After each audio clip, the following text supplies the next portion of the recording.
Richard, good afternoon.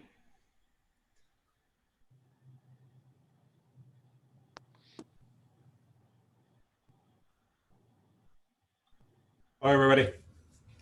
Hello.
Okay, I think it's 2 p.m. and in the interest of your time, we will get started on time.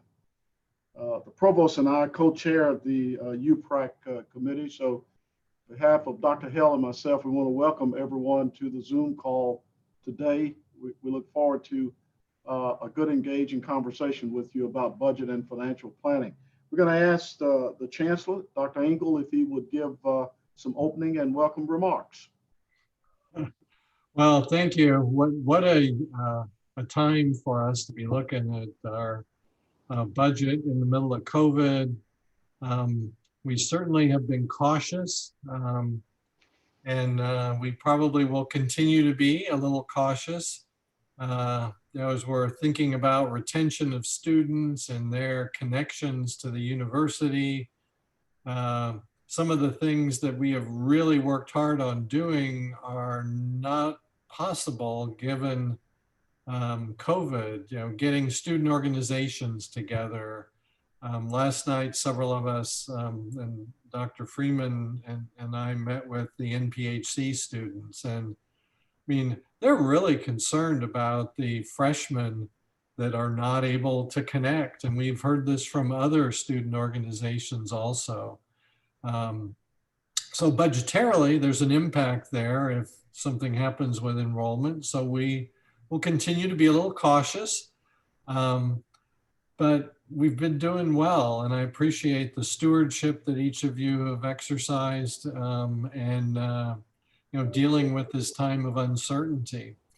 And, it's just, especially with this presidential election, you think of how long this is going on and coming down to 4 states or so, and the difference in the tallies are getting really close. A lot of uncertainty, and I think if there's one thing that probably will underlie a lot of our discussions, it's probably uncertainty. But I thank each of you for your involvement, engagement, and we'll look forward to being as open and transparent as we can, and continue to be good stewards of our funding. So with that, I'll turn it back over to Dr. Brown. Chancellor Engel, thank you. A little bit of a background on UPRAC, the University Planning Resource and Allocations Committee was created several years ago. It represents a broad cross-section of the institution's leadership. And our goals is to be really collaborative and transparent. The chancellor used that word too, transparency, making sure that all of us around the university fully understands the budget development process. That's going to become even more critical as SACS, our accrediting body, comes in and looks at us for a 10-year reaffirmation of accreditation. They want to make sure that all the key leaders across the campus and faculty really understand the inputs into the budget process. How does all of that work, and how does it happen? And then are you allowed the opportunity for comment and input, viable input into the budget process? So understanding the budget development process is really a critical piece of UPRAC.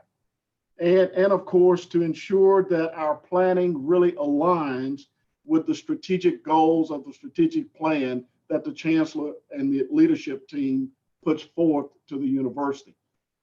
So we're delighted to have all of you today and to have your participation in UPRAC as we move forward. Again, Jerry and I co-chair this committee, and I'm going to yield to the provost now to give you some academic issues and priorities from his perspective.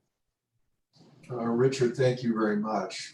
As I look at the faces that are on the call, I want to, they say in public speaking, never begin with an apology, but I want to apologize to many of you because we're on so many of the same Zoom meetings that a lot of what I'm going to say today will be information that many of you have already. So those of you who've heard this 5 or 6 or however many times before, bear with me, and those of you who have not, this is for you.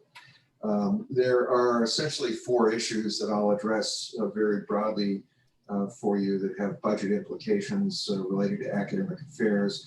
The first is the use of the SOAR and 4 dollars, both for the current year and for the upcoming year. In the current academic year, SOAR and 4 monies are largely going to be used for 2 purposes. First, they're being used to plug a gap in scholarship funding so that students that we recruited and offered scholarships to or who have ongoing scholarship monies that have been promised to them will receive the scholarship funding and allow those recruitments to be successful and ongoing. The second thing that we're going to be using the current SOAR and 4 dollars for is to plug the gap between monies that were budgeted for adjunct teaching expenses and the actual adjunct teaching expenses. With regard to adjunct faculty, colleges spent $248,000 more on adjunct teaching this fall than last fall. And it looks to us as though adjunct expenses for the spring of 2021 will also exceed last year's total. And in the past, academic affairs has used its share of online funds to cover the difference. Those dollars are going to be unavailable this year to cover that difference. And so that's one of the purposes that we're going to be devoting some SOAR and 4 money to. We are working with the deans and the academic affairs budget director, Allison Evans, who's also on the call, to better account for and control adjunct costs and to more accurately budget for those costs as we move forward. But that's one of the tasks that we have in front of us. For next year's SOAR and 4 monies, the deans have submitted their SOAR and 4 funding request for next year. The usual review process includes a review of the total requests submitted by the deans, and the deans will actually engage in that review first in Dean's Council. Following that review, there will also be a review by the academic affairs staff, that is Vice Provost Matt Matthews, Budget Director Allison Evans, and myself. We will then make recommendations for the use of those SOAR and 4 dollars for instructional purposes to Dr. Brown and Dr. Engel. For at least one more budget cycle, my plan, unless I'm instructed to do otherwise, is for those to remain as non-tenure track faculty positions. Originally, we pursued that option because we wanted to ensure the stability of the funding sources before we made commitments that could be long-term commitments in the way of tenure track faculty lines. We're going to continue, at least in part, to determine whether the pandemic is going to have any adverse effects on our enrollments and hence on the availability of those SOAR and $4. And at this point, I want to give some major props to Vice Chancellor Freeman and his team. Our enrollments for the fall were really outstanding, especially when in comparison to some of our peer and aspirant institutions and other universities around the country. We don't yet have enough data in to give us a hint about what the spring of 2021 is going to look like. And I know that he and I both have some concerns for the reasons that the Chancellor mentioned, whether or not we might lose some enrollment because students have been unable to plug into campus in the way that we would ordinarily hope or expect that they would. And we don't also know what the impact might be for fall of 2021. And so we're going to continue to be a little bit cautious with those SOAR and $4 and the way that we devote them to faculty resources. The second issue that I wanted to talk with you about just briefly has to do with faculty and staff recruitments. It is the case that recruitments for many faculty and staff vacancies in academic affairs have proceeded and are in various stages of completion right now. Some recent examples include authorized faculty recruitments in health and human performance, in marketing, accounting, and in the Department of Chemistry and Physics. Head searches have been authorized in 2 colleges. There have also been authorized staff searches in arts and sciences, in CHEPS, and in the Rollins College of Business.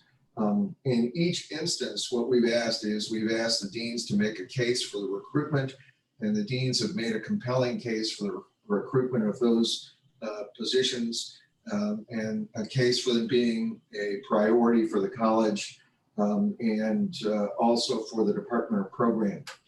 The Chancellor and I have encountered some questions in the last week or so about a hiring freeze on campus. There really isn't one. And I think where that notion comes from is it dates back to last May or June. And you may recall last May or June when the legislature was considering a budget for the state, that state agencies were, at least what was going around was that there might be a significant reduction in their operating expenses.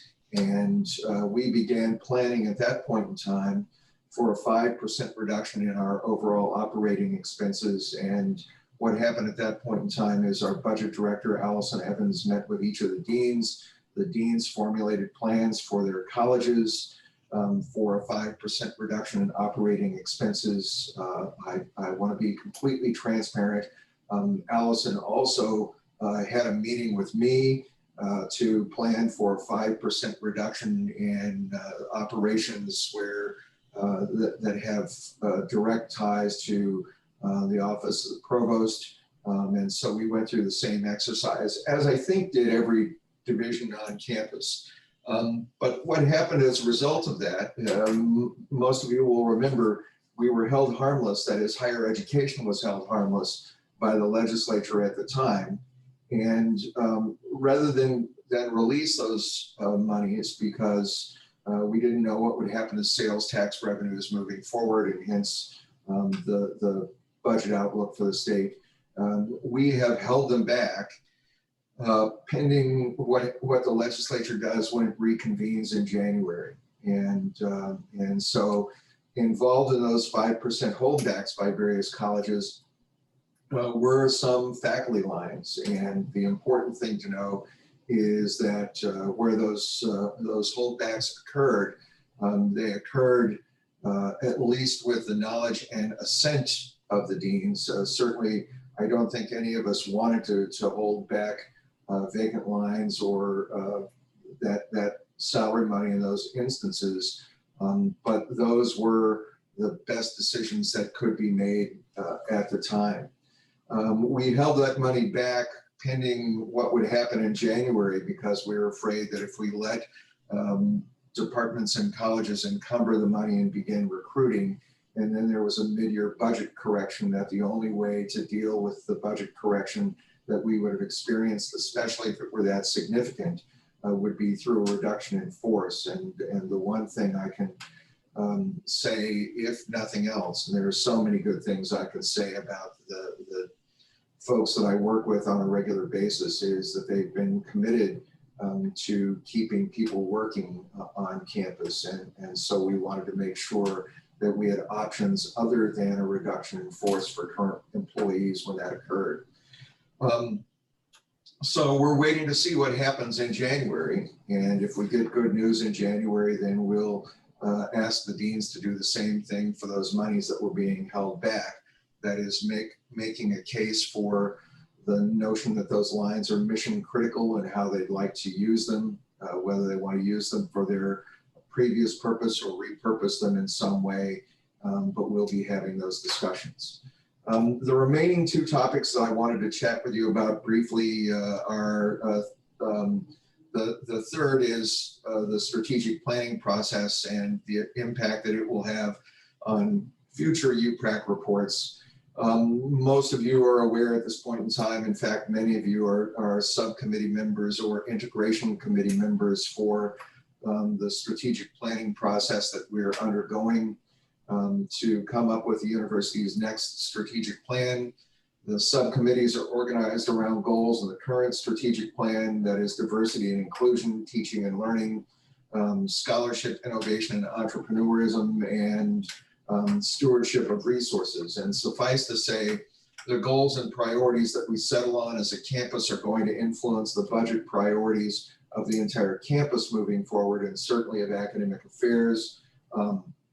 That process, the strategic planning process, that is, will include a number of meetings with campus and community stakeholders. And I would encourage all of you both to participate in those meetings when they occur, so that we may have your feedback and your input, but also that you encourage your colleagues to do the same, so that we have a strategic plan that reflects the priorities of the entire university community. The fourth thing that I wanted to mention to you briefly is I hope you were able to join us late last week for the SAC-COC reaffirmation kickoff. If you were, then you were treated to some rousing UTC trivia, among other things, as we work through that process. But the SAC-COC reaffirmation also has important budget implications in a few different ways. You probably all know at this point that we have a one-year variance from our original schedule. So our materials will be due to SAC-COC in the fall of 2022, and our site visit is scheduled in March of 2023. The most direct way that the reaffirmation process will affect budgets for the campus is that as part of the reaffirmation process in every cycle, the university has to propose and submit what a QEP, or a quality enhancement plan. And typically the quality enhancement plan, which is designed to enhance some aspect of the university in significant ways, comes with a budget commitment, and frequently, if not always, the QEP is one that has a decidedly academic focus. And so you can expect that the QEP that we decide on as a campus will also have some implications for the reports that I'll make to UPRAC as we move forward, because it's going to involve the infusion of some resources along the way. As part of the process for the SAC-COC reaffirmation, there'll be a number of campus listening sessions as we decide on what the quality enhancement plan is. Remember, the quality enhancement plan is a 10-year commitment. And because of its impact on academic affairs and really on the entire campus, when we have those listening sessions, I also hope that you'll take advantage of the opportunity to offer us your best insights, your creative thoughts, and any input that you have, and that you'll encourage colleagues to do the same. Vice Chancellor Brown, that is what I plan for a report. I'm happy to answer any questions that people have. Provost Hale, thank you. Great comments. Any questions for Provost Hale, Dr. Hale? Again, we'd like for all of you to know we are recording this session, and this session will be posted on the Budget and Finance website. So if you're not taking copious notes, you can always go back to the recording to listen to any of the sessions. So any questions for Dr. Hale? Jerry, thank you for those comments and for giving us some alert relative to SAC COC. Notice that was a common theme in his report. He's encouraging participation. And we certainly do want you to participate in the strategic planning process as we move that forward. We are starting a listening process on the admin and operations side of the house. We do that when we start the budget process. There are recurring themes that we're hearing on the admin and operations side of the house across the institution. I'll just quickly go through those. We're hearing staffing issues that relate to the fact that there's not very much bench strength in a lot of our operating departments. There's just one person doing the work. And if that person leaves, it affects the delivery of services. So it's something we've got to deal with there. We have arrived at this point over about a 7-year period. And a lot of it has to do with turnover and retirements and just not having the operating dollars to replace key positions or develop a lot of bench strength. The other thing that we're hearing, of course, is compensation benchmarking. This is for faculty as well as staff. How do we keep our workforce competitive and market sensitive and market driven? So we're hearing that. And of course, the operations budget, just enough money to deliver the quality of service across the institution. So those three things, we'll continue to watch those, continue to have conversations about that, and continue to have dialogue with the chancellor and the leadership team as we move forward. Let me start again by thanking all of you for this process, but in particular, I want to thank several people, Tyler Forrest and Chris and Allison and Vanessa. They're all on the call. This is the budget team and finance team, and I think we have one of the best in Tennessee, in the region. They do an awful lot of work. Many of them are beginning to have one-on-one meetings with the deans and with other key operators across the campus to really try to understand where you are financially and your needs, so we can begin to aggregate that data up for the chancellor and the leadership team to have those conversations. But I do want to thank those key leaders. I want to thank also the budget leaders from the various colleges and the various divisions across the university for collaboratively working with that budget and finance office. And you're going to see the results of some of that teamwork here as we go through some year-end numbers with you. And then finally, last but not least, I do want to thank the deans for some outstanding stewardship and guidance and making sure that business continuity remained healthy here at UTC as we entered into COVID-19. I cannot thank you enough for your planning, your thoughtfulness, and for moving this curriculum online very quickly to ensure instruction occurred for students. The chancellor had 2 goals. He kept telling me about that. He says quality instruction and a safe campus. And so thank you for helping us with all of those particular issues. We're going to start right now. Tyler Forrest and I are going to double team. If you would, Tyler, go ahead and begin to pull up the highlights on the financial year-end close. Let me start by saying that we were tracking very well, and then comes March, and here comes COVID-19, and it changed everything. It changed all of our particular planning, our investment strategy, some of our criteria, and even our financial goals. To get through COVID-19, we had to ensure we had business continuity so we could close the fiscal year in the financial black, which is required by the state of Tennessee. So what we did to get there, we canceled some things across the institution. We canceled some new program investments that we just couldn't afford to pay for. We didn't have a hiring freeze, but we had a selective hiring of only critical positions from March up until now. We slowed spending at the end of the day, which I was very pleased. We actually scrutinized any expense over $10,000. We had conversations with you. When we saw it come through, we would say, we're not against it, but do you really need to spend this much money? And all of you were great with that. And of course, we eliminated some capital projects that we had planned to make sure that we had reserves enough to respond to COVID-19 requirements across the campus. With that, all of you were great stewards. And as a result of that, you're going to see that some highlights from our 20 budget. And then as we go into the 22 budget, the financial outlook, I think we're in a pretty healthy position. Let's go to the first slide, Tyler. So we're going to talk about year-end close. We did close the year-end in the financial black, as they say, which is good news for us as we report this out to the UT system and the state of Tennessee. The FY20 financial impact was huge regarding COVID-19. We had to actually issue refunds to students as students left the residence halls and went home during that month. We issued $5.9 million in refunds, everything from housing to meal plans to parking. We had to refund that to students. We also had foregone revenue that we would have accrued, but we lost about 1.4 million because all those students left. In 21, we also began to see foregone revenue that we were anticipating coming into the budget that did not come. We had anticipated a 1.5% tuition increase, about 1.7 million. That went away. The state and the university system said zero tuition increase. Mandatory fees, we lost about 395,000 there of a 1.5% fee increase. And of course, here's the big one. We were really scheduled to pick up about almost $2 million in state appropriation growth.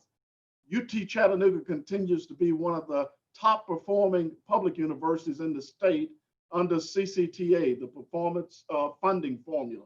But we lost those dollars. The governor said he was not going to fund that for higher education. State appropriation, we actually had a salary line. We're excited about that, had $1.5 million there. Governor nixed that too in light of COVID-19. And here's one that we've got to have some continuing conversation about this year. The online access fee generated about $3.7 million that we no longer had, because when we moved all those courses to just everything online, students pushed back really hard about charging that online fee across the University of Tennessee. So we lined up with the other campuses and did not charge that fee. And of course, here's a real red flag. NCAA athletic programs at Division I, you're going to see us lose about 1.5 million, maybe $2 million as a result of that. This is not athletics' fault. This is simply because of COVID-19. They cannot sell tickets. They cannot put people in large venues. And this is not just UT Chattanooga. This is all over the Southern Conference and all over the country in that regard. So even with all of that, up comes stimulus funds. These federal funds coming under the CARES Act were really a godsend to us. So we pick up almost $9 million of stimulus funds, some on the student side, and we use some of these funds on the institutional side. We impacted 5,000 students through block grants and emergency funds. And I do want to pause and then give a shout out to Yancey Freeman and his team for their work with students. Students went through a real economic hardship as a result of COVID-19. And these block grants really helped them with basic necessities like eating, for one, and books and all kinds of things associated with their matriculation here at the university. We were also able to prorate back $2 million to auxiliary units for funds that we had to use for refund issues. So we put money back to housing on both the North and South campus for that. Here's a big one. We use these funds also to purchase our PPE and our technology and our cleaning services.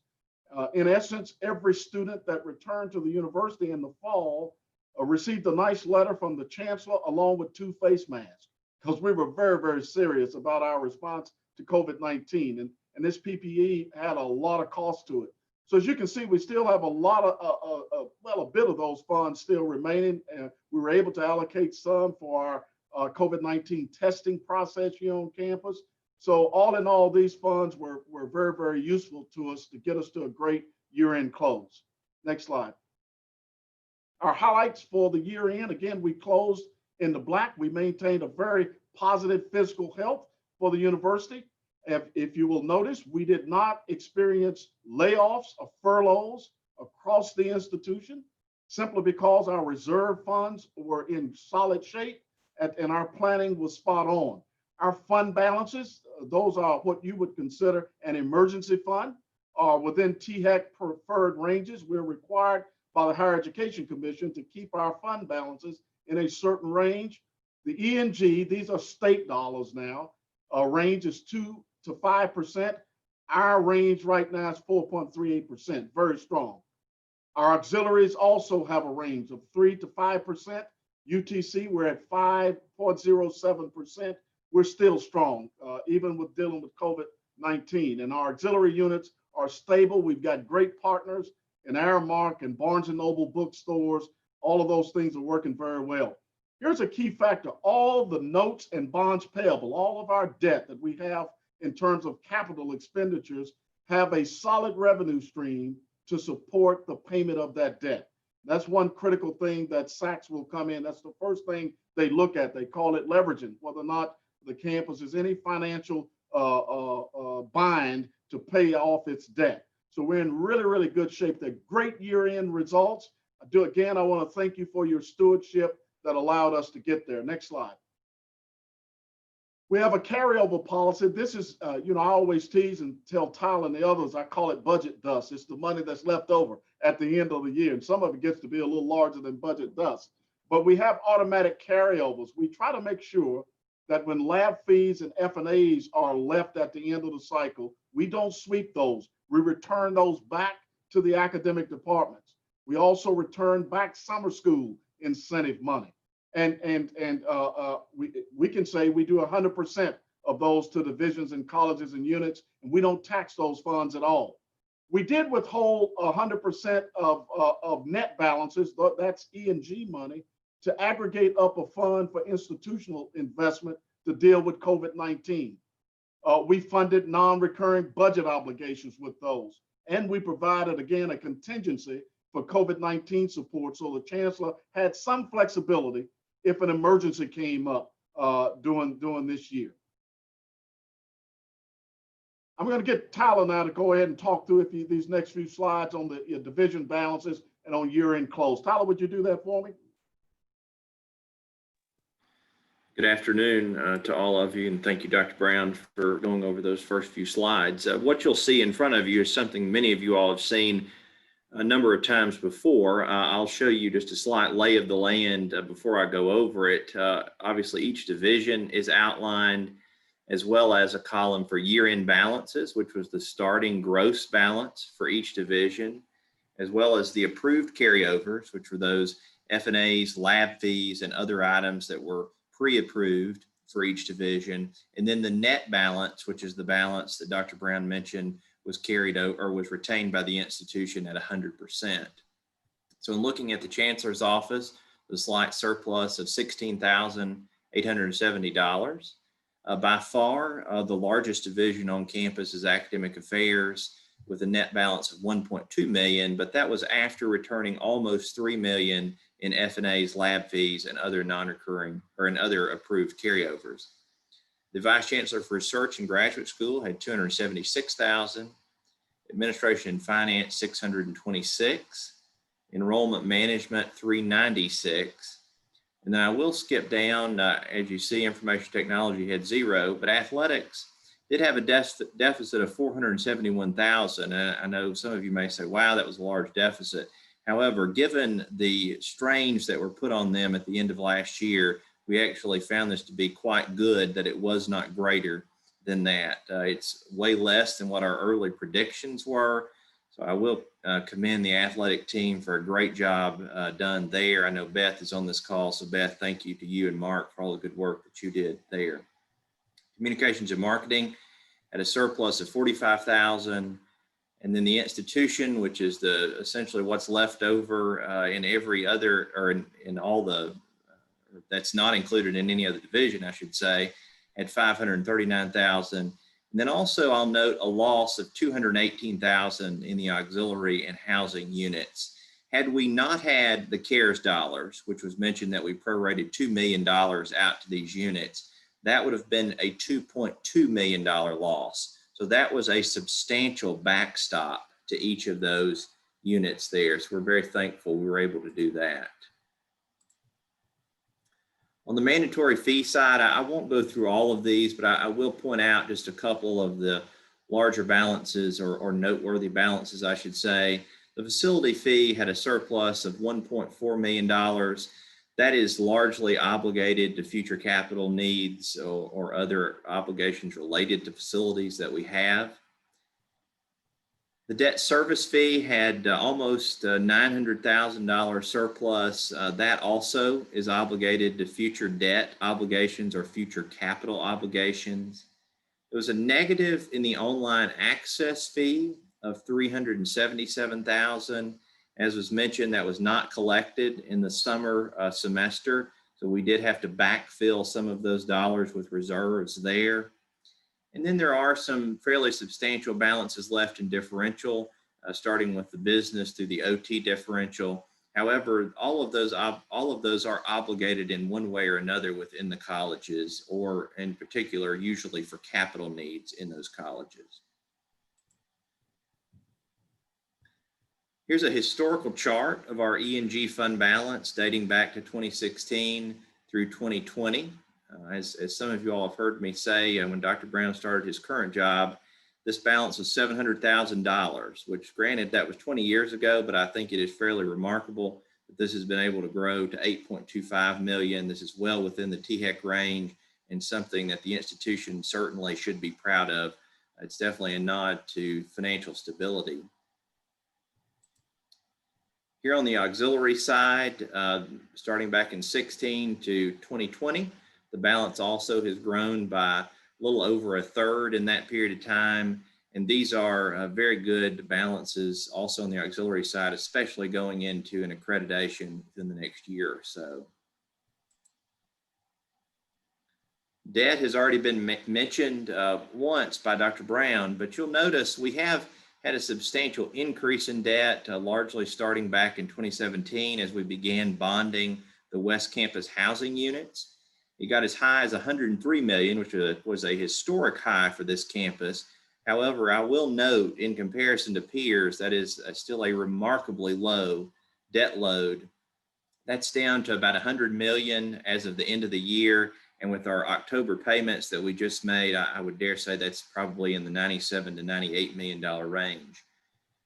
In 2023, give or take a few months, we will likely bond $18.5 million for the Wofford addition onto the McKenzie Arena. So that debt load will go up for that a little bit as well. So with that, I'll turn it back over to Dr. Brown. Tyler, thank you for that. As you can see, I think we've been good financial stewards. Thanks to all of you for that. Let's talk about going forward now, some of the issues that we will be confronted with in the next year or so, some challenges and also some opportunity. We've got to really keep our fingers on the pulse of enrollment fluctuations. As you know, our solid enrollment for this fall really helps stabilize our budget going forward. So as we look at the strategic plan and financial planning, enrollment management planning must be a priority part of that. I'm kind of looking at the provost as we move through that. He's nodding at the end of the day. SACS COC reaffirmation and our financial index score. SACS has a formula that they come in and evaluate the financial health of the university using an FI score. Right now, we're in very, very good shape, but Tyler and the team in the budget and finance office needs to make sure that we hold on to that score. The fee assessment model for the C&D campus, this is dealing with our online fee. How do we restructure or reframe what's truly online on this campus? What requires a charge for an online access fee for that. We just need a committee to really look at that and reframe that post COVID-19. We're not the only state campus looking at that. All of our universities across the state are beginning to look at that. And I'm hoping we'll take a look at our peers and begin to do some modeling of what that should look like. Future responses to COVID-19, all projections that we've got a great rise in COVID-19 right now. We don't expect this to go away next year. In fact, we may be at this for 2 years in terms of how do we get back to some kind of new normal relative to a COVID-19 response, and how does the campus respond to that? That is certainly a challenge and an opportunity. The COVID-19 impact on athletics and auxiliary units will continue to be a challenge until we can get back to a safe operating level where we can really, again, fill Finley Stadium and McKenzie Arena. And right now with social distancing, you cannot do it. In fact, I think the chancellor said, Mark, we're starting basketball, but the total attendance, we're allowing only 1,000 folks in a 10,000 seat arena. So you can see the impact of it. So we've got to be really sensitive about the impact of COVID-19 on athletics and auxiliaries. Bear in mind, these athletic students are students first. So they do represent solid students for us. So the institution has to respond to that, not just athletics. Housing occupancy fall of 20 is 83%. And I know Dr. Freeman is taking a deep breath, but housing occupancy, when it goes up, generally, our enrollment goes up. So we've got to think about our housing occupancy plan on both the North and the South campus. About 50 to 60% of our workforce now still telecommuting. What does that look like next year and the year out? How do we deal with a telecommuting workforce, and do we continue this practice? Across the country, many businesses are saying, hey, this is not a bad thing to have part of your workforce working from home. But it's a conversation I think we must engage with in terms of our own internal planning.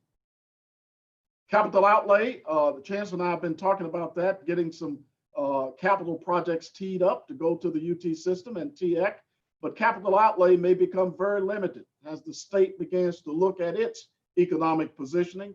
We think that large capital projects in excess of $100 million, I think that's a thing of the past.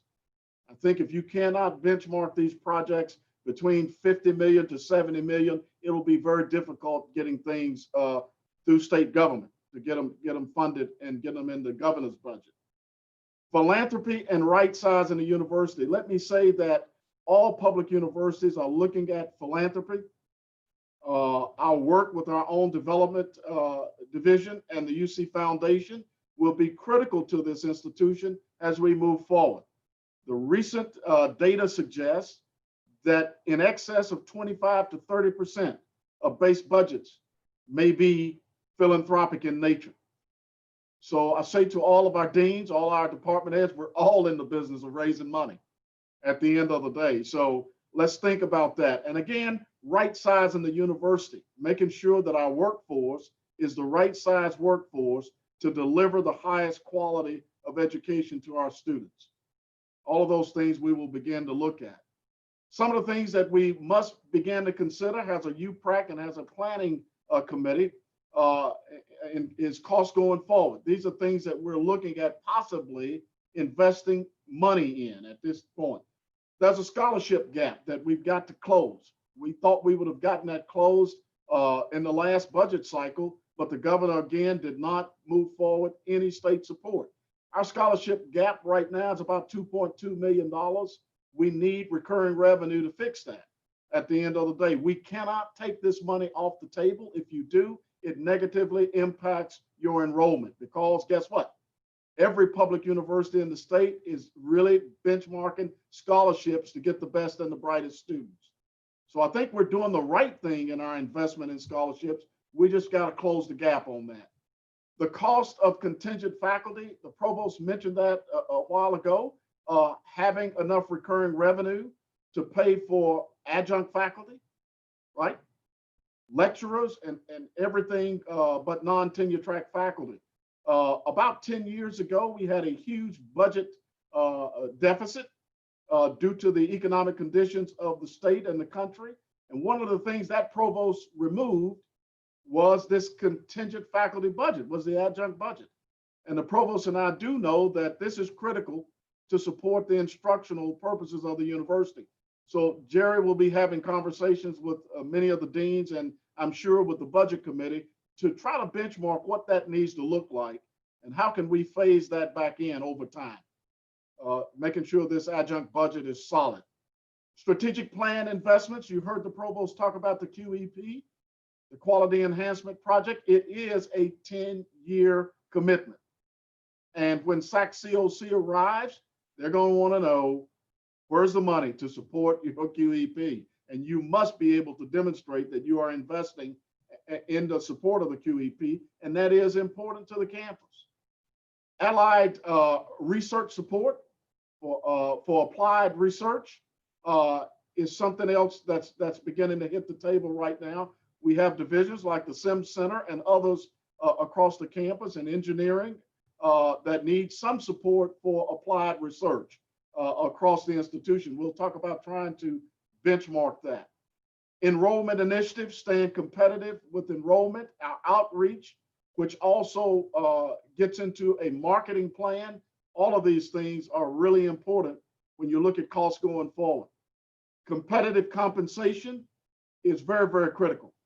We're starting several compensation planning studies right now using an outside third-party consultant. When that data comes back, it's got to be put before the leadership team and the chancellor to begin to look at a process to make sure our compensation stays competitive. Because when you do that, you lower turnover, right? And you keep a competent workforce, and that's what you want. Growth programs, what programs across the institution are scheduled to grow? And how do we invest? And of course, here's a real key one, instructional technology.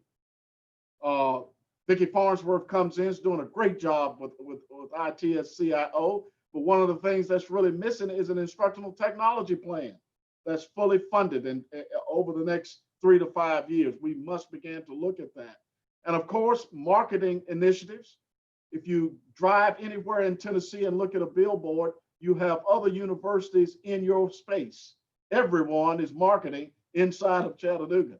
And so you've got to have a budget where our communication and marketing staff can reach out across Tennessee to tell people how good UT Chattanooga is and why students should want to matriculate here. And of course, athletics, sometimes you're going to see they're probably going to need some one-time support to get them through this COVID-19 period. So these are the kinds of things that keep me up at night. And so I don't want to be kept up by myself. So I give them to you so you can stay awake a little bit too as we go through the planning process. But none of these things are insurmountable. I think we can touch all of those in this planning process this year. There's some good news on potential new revenues as we start this. We always try to look at what's our new revenue potential. THEC and state appropriations have already recommended for UT Chattanooga a formula growth allocation of about 1.8 million. There's some formula rebalancing of about 365,000. So our net will come in at about $1.4 million. That's recommended to come. These are recurring E&G dollars that will come to UTC. The Higher Education Commission also has recommended tuition and mandatory fee recommendations. For tuition, they're recommending 1 to 3% for this particular campus. Whether or not the chancellor will be successful in getting his boss, the president, to allow for a tuition increase, it will be a challenge, but that's what THEC is recommending. Fees also at 1 to 3%, and you can see the amount of yield of money that it will mean for this campus. And of course, the provost talked a little bit about so and for. Those dollars are recurring dollars of $2.2 million to support academic instruction. So potential new revenue is good. Much of that will hinge on January of 2021, when the governor of Tennessee does his State of the State address.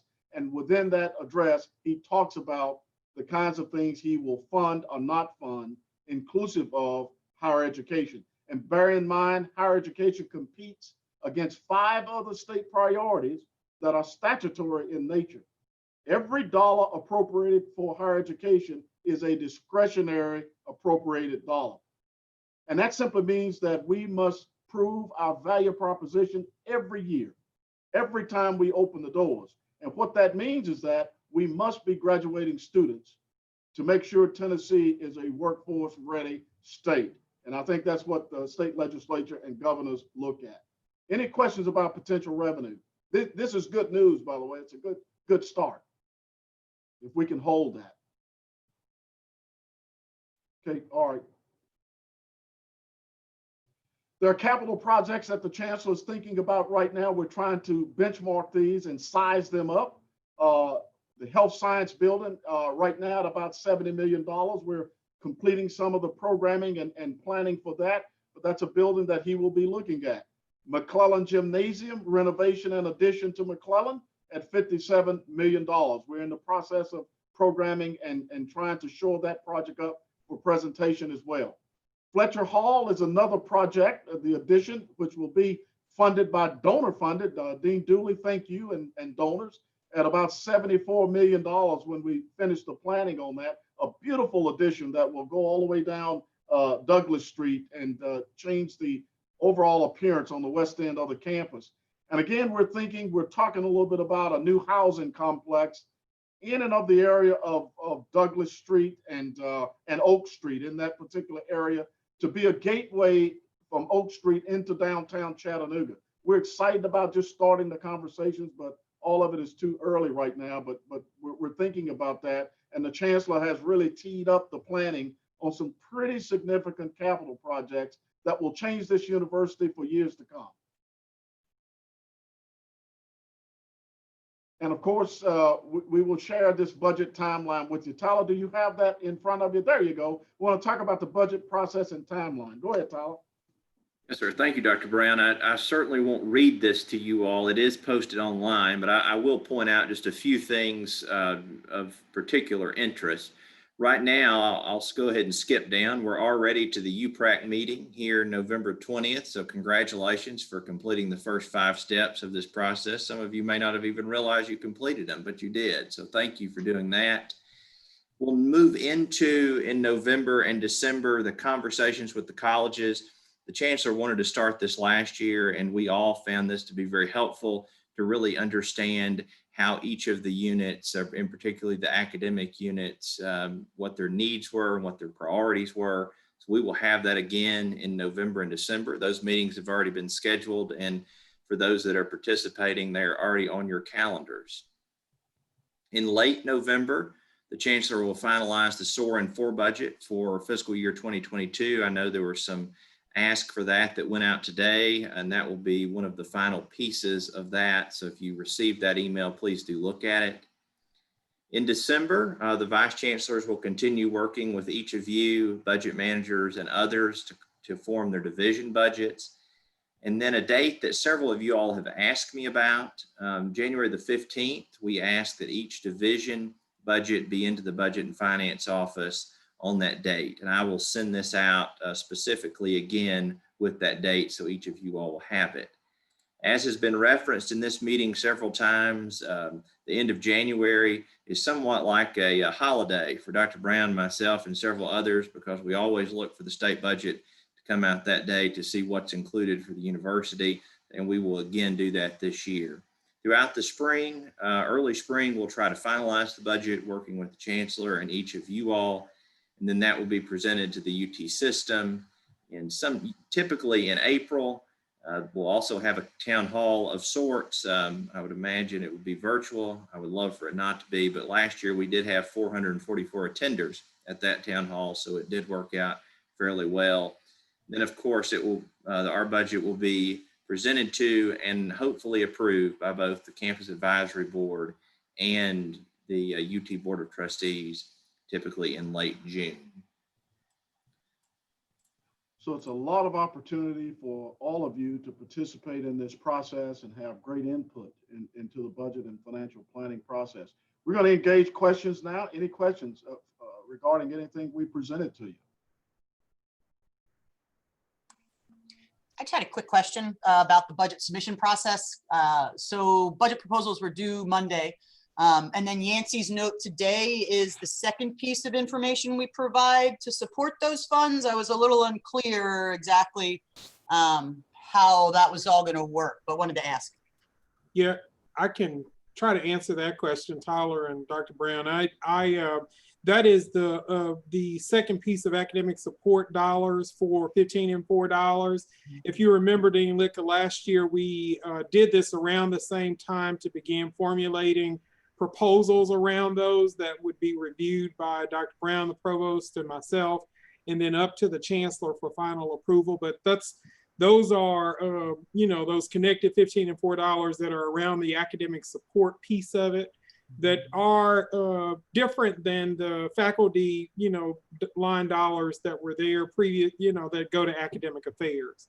I don't know if that's answering your question. I just wanted to make sure we were good in terms of, again, the first template from Tyler said due Monday. Yeah. And that implied $15 and $4 because it was the only thing that was discussed. And then the other note today, so we should just back up what we submitted Monday with more information to you by that deadline. So the request that we sent today is intended to the deadline for it, I think, is December 4th or something, to get those proposals in. And we will add that to the budget process as we go. So if there is a deadline already for to submit budget proposals, I would go ahead and do that piece of it. And this will be a separate sort of ask in the academic support piece of this.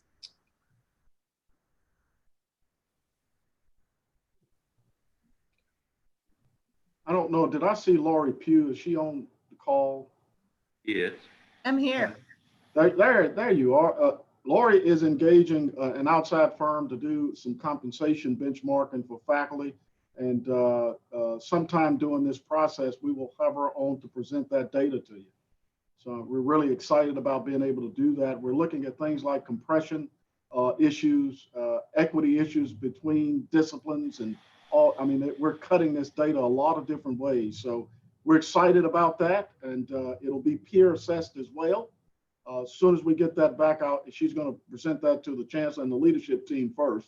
And so they fully understand it. We fully understand it. And then we will be getting that out to all of you so you can look at it. Any other questions? I have a question related to the faculty salary and staff salary. Mm-hmm. Do we have our Simpson data yet? Are we ready to make that public? Lori, can you respond to that, where we are with that? Yeah, that's the faculty salary analysis that Richard was referring to. So we actually spent some time working with the Chief Human Resources Officer of the UT system, Dr. Brian Dickens, in renegotiating the contract that Simpson had put forward in the summer for the full faculty salary analysis. And he did a great job in getting a much lower figure than what they had previously proposed. So we're now able to move forward with a full compression analysis, full market analysis, and then we're doing an equity analysis on demographics, gender, race, and ethnicity across our campus as well for faculty. So we've expanded the analysis that they are conducting this year beyond what we've received from them for the last 3 years, and we're doing it at a lower rate. So we're very excited about that, being able to accomplish that. Those additional negotiations took a little bit more time to accomplish. So we've now initiated the contract with them. I'm actually meeting with Simpson next week to discuss the final timeline. What we're hoping for is that they'll be able to complete the analysis, have data returned to us for our consumption and reviewing, and then determining next steps within a 60-day time frame. So we're hoping soon into the new year that we'll have that data returned, and then I'll be able to move forward, as Dr. Brown mentioned, with meeting with the executive team and sharing overview of the information and talking about next steps in terms of how we take action and how we share it across our campus. Anybody have any other questions about the faculty salary analysis? And I forget, Charlene, you mentioned staff as well. We're not engaging Simpson in a staff salary analysis right now because the work that the UT compensation team has been doing for the last 18 months has given us the data that we need to conduct analysis on staff salary. So in moving forward with the UT compensation project and the new job families, the new market ranges, And in simultaneous to that process, we've been updating all of our market data for staff. So that was essentially an internal effort across the UT system that's taken place over the last 12 to 18 months. And again, at the beginning of the new year, we'll be able to have all of that information completed, and we'll be able to move forward with an analysis and cut the data in any way that we need. If there's some particular areas on campus that we have questions or concerns about, and we want to better understand where we sit in terms of market, the picture it paints, and how we can move forward, that's something that we'll be able to accomplish as well. So SIBSIM was not engaged this calendar year for staff. We will do it on the out years as we typically do.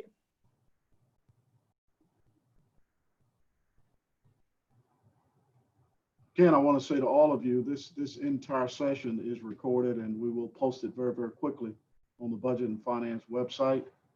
I want to thank all of you for your continued stewardship, and would like to thank the Chancellor for his leadership. At the end of the day, it will be the Chancellor, who is the CEO of the campus, who will need to carry whatever we decide to our advisory board and the UT Board of Trustees and get approval from the UT President. So we pause and thank Chancellor Engel for his leadership too in carrying the burden of this campus in our budget and financial planning. So Steve, we appreciate you and all the members of the leadership team, the deans. Thank you again for your stewardship. We want you to stay safe as we get ready for graduation and getting the students off the campus. Also, I want to take a moment to thank Student Affairs too for a yeoman's work with our students. And our student health services, Dr. Smith and Yasmin Key, for some tremendous work this semester. So all of you have really pitched in. The Chancellor sent a nice note to the campus, and as I was reading it, I was saying, you know, it's spot on. We all are a bit tired. It's been a tiring semester. So we're all kind of a bit tired, but we've made it. I think someone told me today that we've done quite well as a campus navigating this COVID response. So kudos to everyone on the call for that. Any other comments? Co-Chair Hale, anything from you that we've missed? No, sir. All right. I see Lofton Stewart up in the corner up there. Lofton is working with the UC Foundation, and philanthropy, again, is a big deal. Lofton, a word from you. Thank you for all the support that everyone's given me during my time at UTC and for the UC Foundation. And I've really enjoyed working very closely with the deans and others. Thank you. Well, Co-Chair Hell and myself, we're going to be great partners in working you through this particular process. I do want to stop and thank the Provost for all of his leadership and work on the academic side of the house.